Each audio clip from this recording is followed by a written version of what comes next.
नमस्ते दोस्तों, spiritual stories bye audio पिटारा में आपका स्वागत है। अगर आप आध्यात्मिक कथाएं, पौराणिक कथाएं, विष्णु पुराण जैसी कहानियों को पसंद करते हो तो हमारे चैनल को सब्सक्राइब करें और बेल आइकन को दबाना न भूलें ताकि आपको हर अपडेट मिल सके। ऑडियो पिटारा पर आप सुन रहे हैं आध्यात्मिक कथाएं। कथा का नाम है गंगा जन्म की कथा, भाग 1। ऋषि विश्वामित्र ने इस प्रकार कथा सुनाना आरंभ किया। पर्वतराज हिमालय की अत्यंत रूपवती, लावण्यमयी एवं सर्वगुण संपन्न 2 कन्याएं थीं। सुमेरु पर्वत की पुत्री मैना इन कन्याओं की माता थी। हिमालय की बड़ी पुत्री का नाम गंगा तथा छोटी पुत्री का नाम उमा था। गंगा अत्यंत प्रभावशाली और असाधारण दैवी गुणों से संपन्न थी। वह किसी बंधन को स्वीकार न कर मनमाने मार्गों पर अनुसरण करती थी। उसके इस असाधारण प्रतिभा से प्रभावित होकर देवता लोग विश्व के कल्याण की दृष्टि से उसे हिमालय से मांग कर ले गए। पर्वतराज की दूसरी कन्या उमा बड़ी तपस्विनी थी। उसने कठोर एवं असाधारण तपस्या करके महादेव जी को वर के रूप में प्राप्त किया। विश्वामित्र के इतना कहने पर राम ने कहा, हे भगवान, जब गंगा को देवता लोग सुरलोक ले गए तो वह पृथ्वी पर कैसे अवतरित हुई और गंगा को त्रिपथगा क्यों कहते हैं? इस पर ऋषि विश्वामित्र ने बताया, महादेव जी का विवाह तो उमा के साथ हो गया था, किंतु 100 वर्ष तक भी उनके किसी संतान की उत्पत्ति नहीं हुई। एक बार महादेव जी के मन में संतान उत्पन्न करने का विचार आया। जब उनके इस विचार की सूचना ब्रह्मा जी सहित देवताओं को मिली तो वे विचार करने लगे कि शिव जी के संतान के तेज को कौन संभाल सकेगा। उन्होंने अपनी इस शंका को शिव जी के सम्मुख प्रस्तुत किया। उनके कहने पर अग्नि ने यह भार ग्रहण किया और परिणाम स्वरूप अग्नि के समान महान तेजस्वी स्वामी कार्तिकेय का जन्म हुआ। देवताओं के षड्यंत्र से उमा के संतान होने में बाधा पड़ी तो उन्होंने क्रुद्ध होकर देवताओं को शाप दे दिया कि भविष्य में वे कभी पिता नहीं बन सकेंगे। इस बीच सुरलोक में विचरण करती हुई गंगा से उमा की भेंट हुई। गंगा ने उमा से कहा कि मुझे सुरलोक में विचरण करते हुए बहुत दिन हो गए हैं। मेरी इच्छा है कि मैं अपनी मातृभूमि पृथ्वी पर विचरण करूं। उमा ने गंगा को आश्वासन दिया कि वे इसके लिए कोई प्रबंध करने का प्रयत्न करेंगी। वत्सराम, तुम्हारी ही अयोध्यापुरी में सगर नाम के एक राजा थे। उनके कोई पुत्र नहीं था। सगर की पटरानी केशिनी विदर्भ प्रांत के राजा की पुत्री थी। केशिनी सुंदर, धर्मात्मा और सत्यपरायण थी।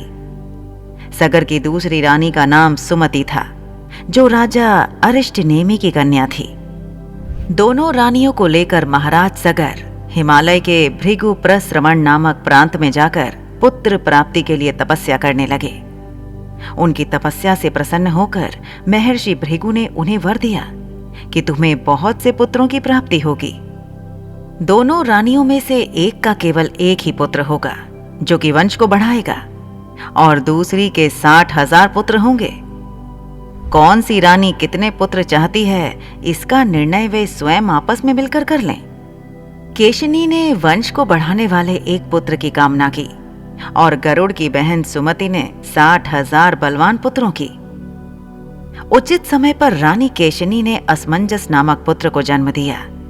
रानी सुमति के गर्भ से एक तूंबा निकला, जिसे फोड़ने पर छोटे छोटे 60,000 पुत्र निकले। उन सबका पालन पोषण घी के घड़ों में रखकर किया गया। काल चक्र बीतता गया और सभी राजकुमार युवा हो गए। सगर का ज्येष्ठ पुत्र असमंजस बड़ा दुराचारी था और उसे नगर के बालकों को सरयू नदी में फेंककर उन्हें डूबते हुए देखने में बड़ा आनंद आता था। इस दुराचारी पुत्र से दुखी होकर सगर ने उसे अपने राज्य से निर्वासित कर दिया। असमंजस के अंशुमान नाम का एक पुत्र था।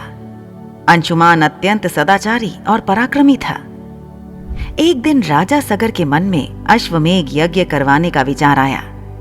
शीघ्र ही उन्होंने अपने इस विचार को कार्य रूप में परिणत कर दिया।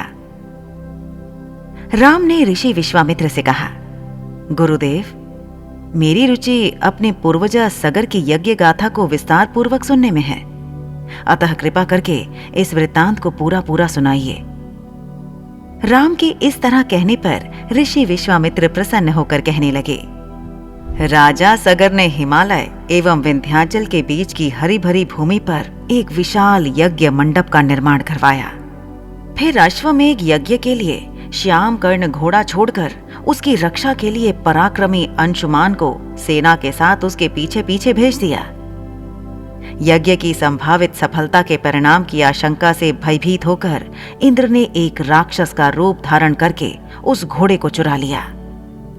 घोड़े की चोरी की सूचना पाकर सगर ने अपने 60,000 पुत्रों को आदेश दिया कि घोड़ा चुराने वाले को पकड़कर या मारकर घोड़ा वापस लाओ।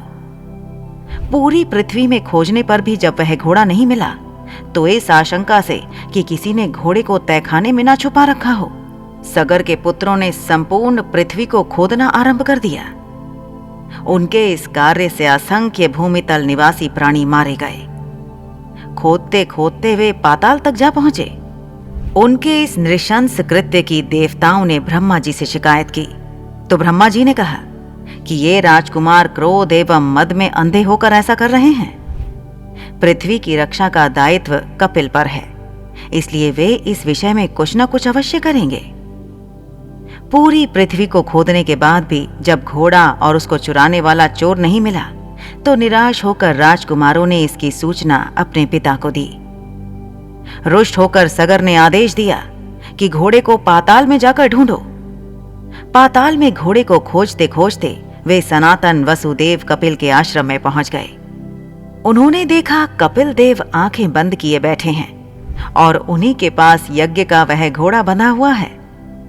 उन्होंने कपिल मुनि को घोड़े का चोर समझकर उनके लिए अनेक दुर्वचन कहे और उन्हें मारने के लिए दौड़े। सगर के इन कुकृत्यों से कपिल मुनि की समाधि भंग हो गई। उन्होंने क्रुद्ध होकर सगर के उन सब पुत्रों को भस्म कर दिया। दोस्तों, आपको ये कहानी कैसी लगी हमें जरूर बताइएगा। लाइक और कमेंट कीजिए और अपने दोस्तों के साथ ये कहानी जरूर शेयर कीजिए। Thank you so much. Audio पिटारा सुनना जरूरी है।